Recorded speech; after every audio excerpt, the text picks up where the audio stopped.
Oh, Bashim Yahushai, Bashim Gakadash. I'm going to demand us apostles, elders, and teachers, great male sons, fatherland is true. And so, shalom to the hopeful elect of Israel. This is just going to be really short. I'm just going to start here Psalm 121 and 1. I'm just going to read all the verses.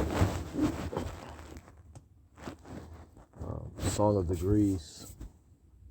I will lift up my eyes unto the hills, from whence cometh my help. My help cometh from the Lord Yahweh Shem Shai, which made heaven and earth. He will not suffer thy foot to be moved. He that keepeth thee will not slumber. Behold, he that keepeth Israel shall not slumber nor sleep. I'm just gonna look into that. Go to the word keepeth.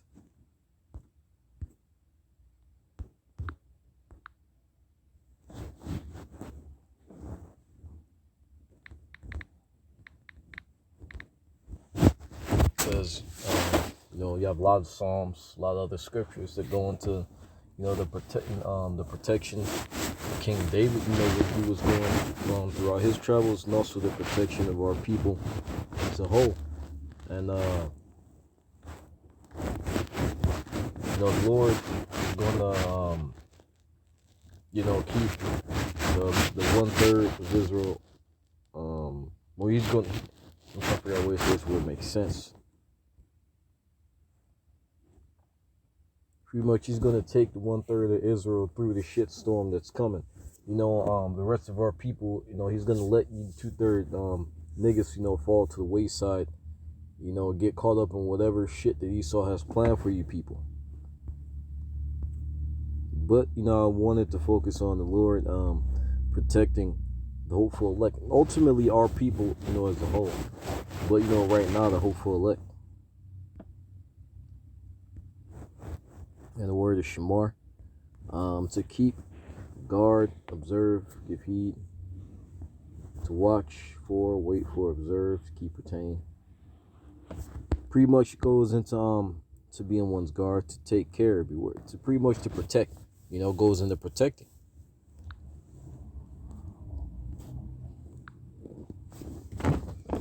Like I just said, during the Jacob trouble and just everyday occurrences.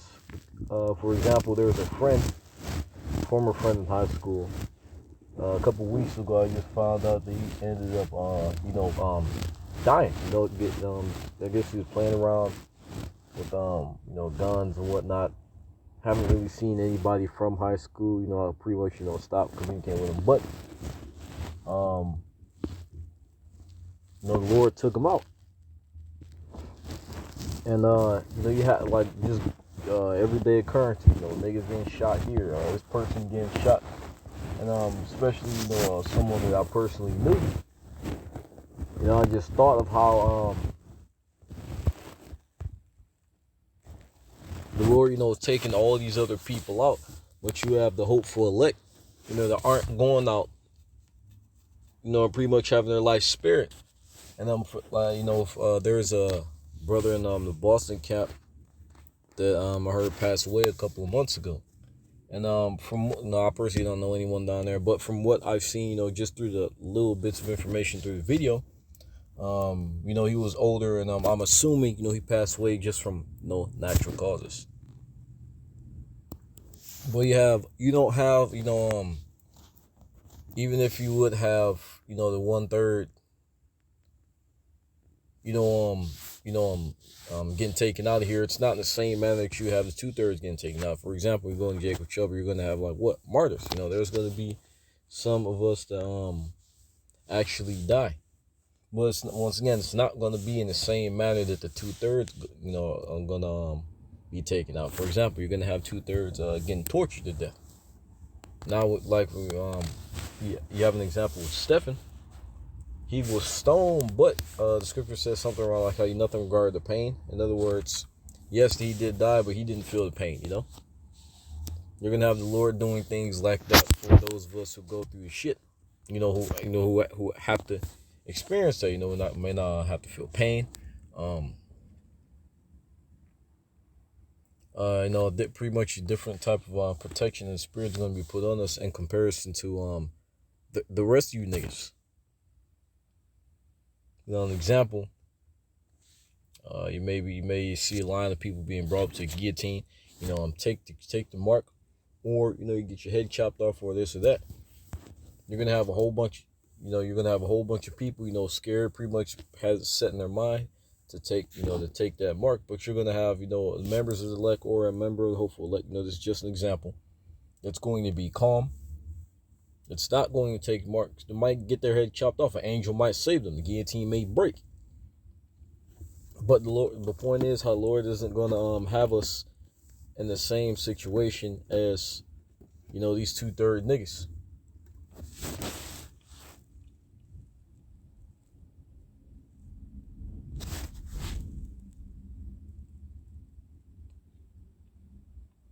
He, like the scripture said, to keep watch. The Lord is always going to have his eye on us. For mercy, hopefully. The Lord is thy keeper. Lord Yahweh Shemashah is thy shade upon thy right hand. The sun shall not smite thee by day, nor the moon by night. The Lord shall preserve thee from all evil. He shall preserve thy soul. See? The Lord shall preserve thy going out and thy coming in from this time forth, even forevermore. And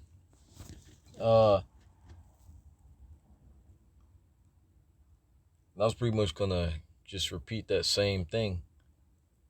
How you go into your everyday occurrences, a nigga being shot here, robbed there. The Lord may have something happen to where you don't go a certain place, or a road may be blocked off or whatever. And then a couple days later come and find out, there was some big incident, an explosion or shooting. Or if you went there at that time, then you could have lost your life, Going to the Lord is going to preserve us from all evil.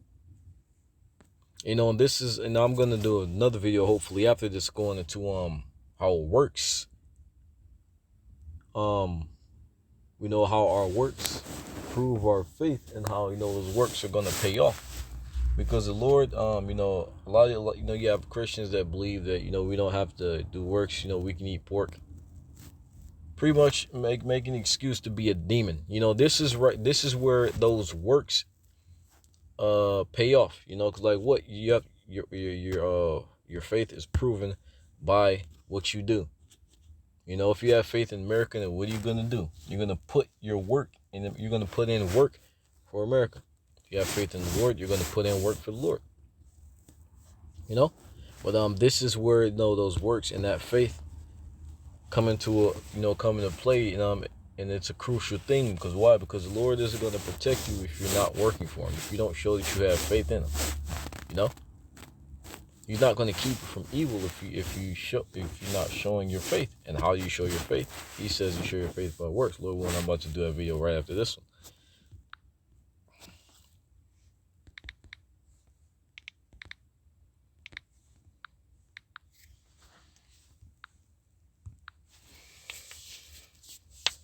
It was Wisdom Solomon 12:22.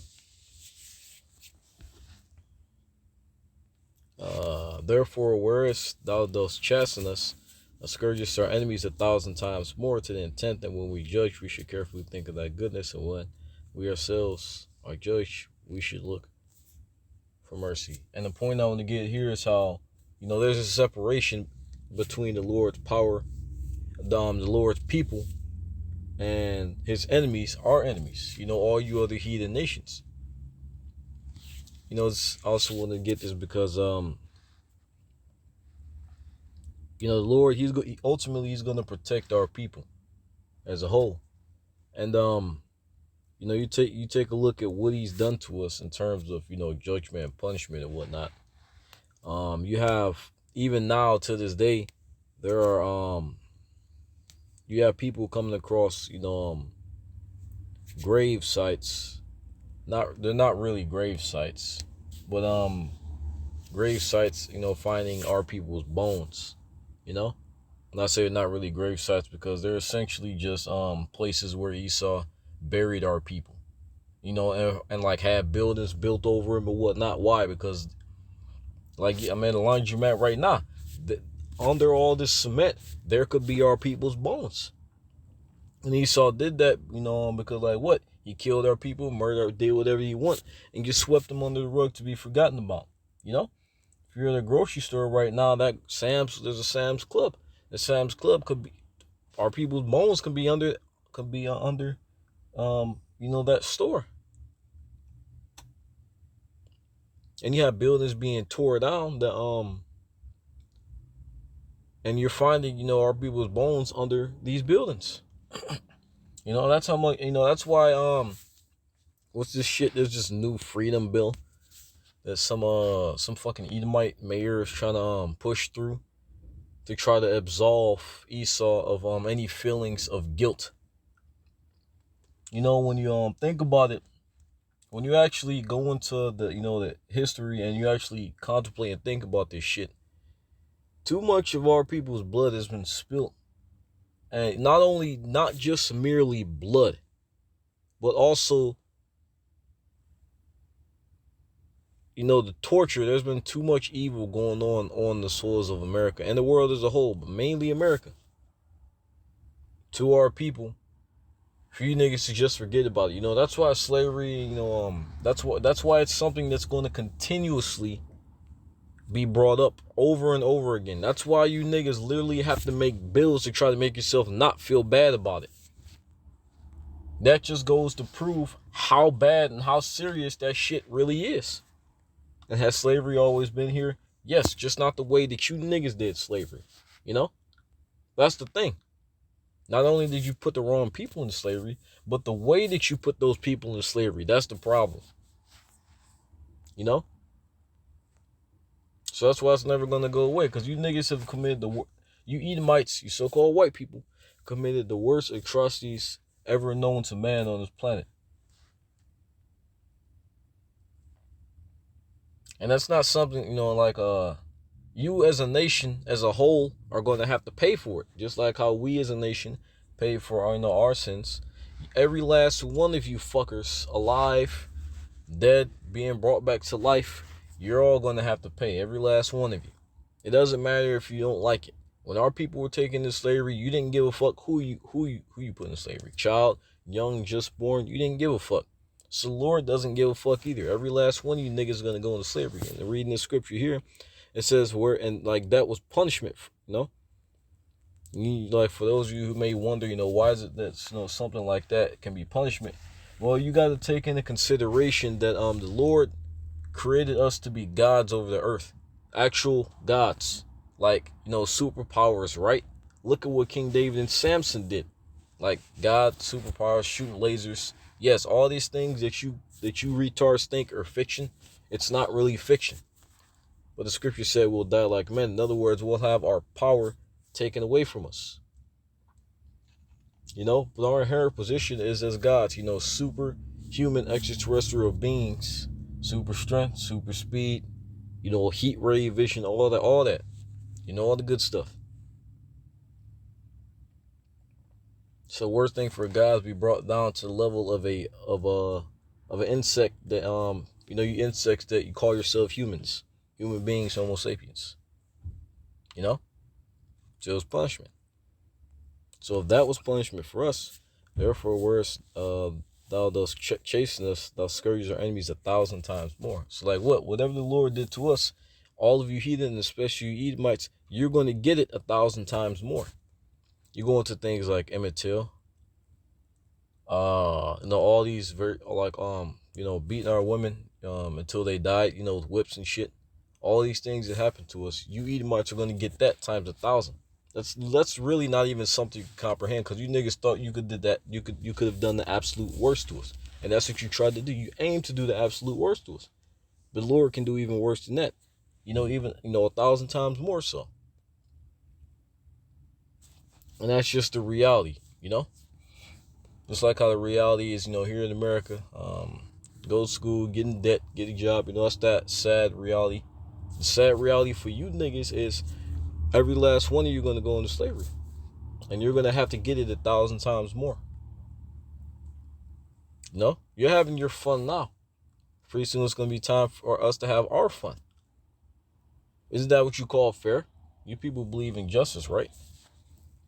But I'm going to read this one more scripture and this is going to be it. Therefore, whereas thou chasing us, thou scourgest our enemies 1,000 times more, to the intent that when we judge, we should carefully think of thy goodness. When we ourselves are judged, we should look for mercy.